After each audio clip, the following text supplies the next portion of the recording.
తెలంగాణ రాష్ట్ర వ్యాప్తంగా గత 2 రోజులుగా భారీ వర్షాలు కురుస్తున్న విషయం తెలిసిందే. అయితే మరో 72 గంటల పాటు ఇలాగే వర్షాలు కురుస్తాయని వాతావరణ శాఖ హెచ్చరించింది. ఇక ఈ నేపథ్యంలో రాచకొండ పరిధిలోని మూసి పరివాహక ప్రాంతాన్ని పరిశీలించారు రాచకొండ సిపి సుధీర్ బాబు. ఇక వర్షాలపై తగిన జాగ్రత్తలు తీసుకోవాలని అధికారులకు సూచించారు. వరద నీరు ఎక్కువగా ప్రవహించే రహదారులను తాత్కాలికంగా మూసివేయాలని తెలిపారు.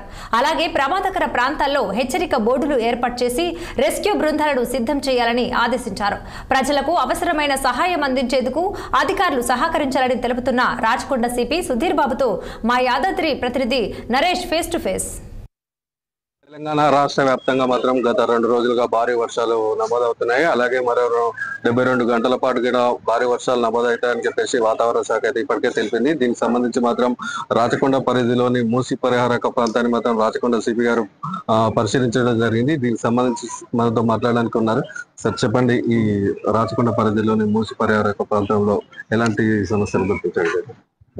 బేసికలీ ఇప్పుడు సంగం ప్రాంతంలో ఉన్నటువంటి మూసి వరద చూసాము. అలానే జూలూరు దగ్గర కూడా చూడడం జరిగింది. 2 ప్లేసెస్ లో మా అధికారులు అప్రమత్తంగా ఉన్నారు. అన్ని డిపార్ట్మెంట్స్, రెవెన్యూ, పంచాయత్, మెడికల్, అన్ని డిపార్ట్మెంట్స్ కోఆర్డినేషన్ తో ఈ వర్క్ చేస్తున్నాం. ముఖ్యంగా ఇప్పుడు మూసి వాటర్ ఇప్పుడు గేట్స్ ఓపెన్ చేస్తున్నారు కాబట్టి ఈవినింగ్ టైం తర్వాత ఇంకెక్కువ వాటర్ రావడానికి అవకాశం చాలా ఉంది.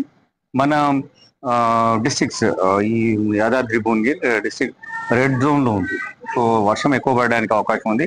దీనిలో దృష్టిలో మేము ఏం కోరుతున్నాం, ప్రజలకు అప్రమత్తం ఉండడానికి ఎటువంటి ప్రాణ నష్టం కానీ, ఆస్తి నష్టం కానీ, మన జంతువులు మన దగ్గర ఉన్నటువంటి కాటలు ఏవైతే ఉంటాయి అవి కూడా ఏం నష్టం కాకుండా ఉండేటట్టుగా చర్యలు చేపడుతున్నాం.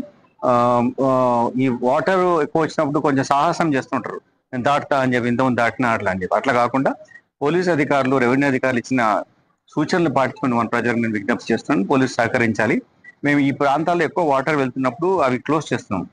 ఇప్పుడు స్టాండ్ వాటర్ కూడా ఇచ్చాం. అందరు అధికారులు 24 hours వర్క్ చేస్తారు. అందరూ, ప్రతి అధికారి, మొత్తం కమిషనర్ ప్రతి అధికారి ఈ డ్యూటీలో ఉంటారు.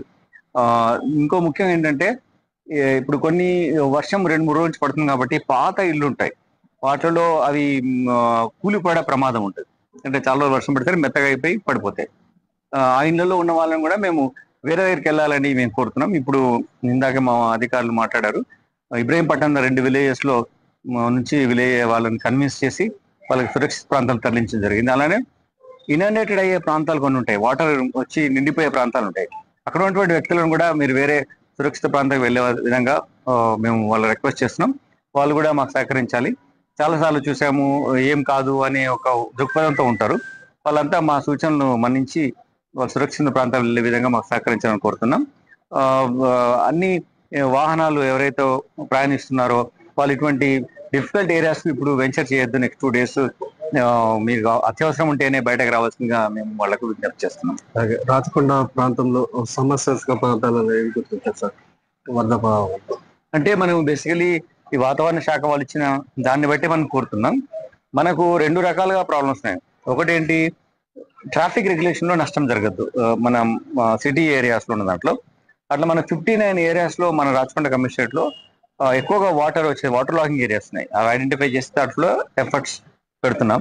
అలానే 12 ప్లేసెస్ లో వాటర్ ఫ్లో మనము ఉండడము, ఒక నదిలో వాగులో కొట్టుకుపోయే ప్రమాదం కూడా ఉన్నది కాబట్టి ఆ 12 ఐడెంటిఫై చేసే ప్లేస్ లో మా అధికారులు అందరూ డిస్కస్ చేసి అవి చేసాం. అక్కడ కంపల్సరీగా మేము బందోబస్తు పెడతాం. ట్రాఫిక్ పరంగా ఇబ్బంది లేకుండా, ప్రాణహాని జరగకుండా ఉండే విధంగా, ప్రజలు సురక్షితంగా ఉండే విధంగా మేము చర్యలు చేపడుతున్నాం. సమస్యాత్మక ప్రాంతాలను ఇప్పటికే గుర్తించామని, అలాగే ప్రజలకు ఎలాంటి ఇబ్బంది లేకుండా ప్రతి ఒక్కరు జాగ్రత్తగా చర్యలు తీసుకోవాలని చౌటుపల్లి, తెలంగాణ.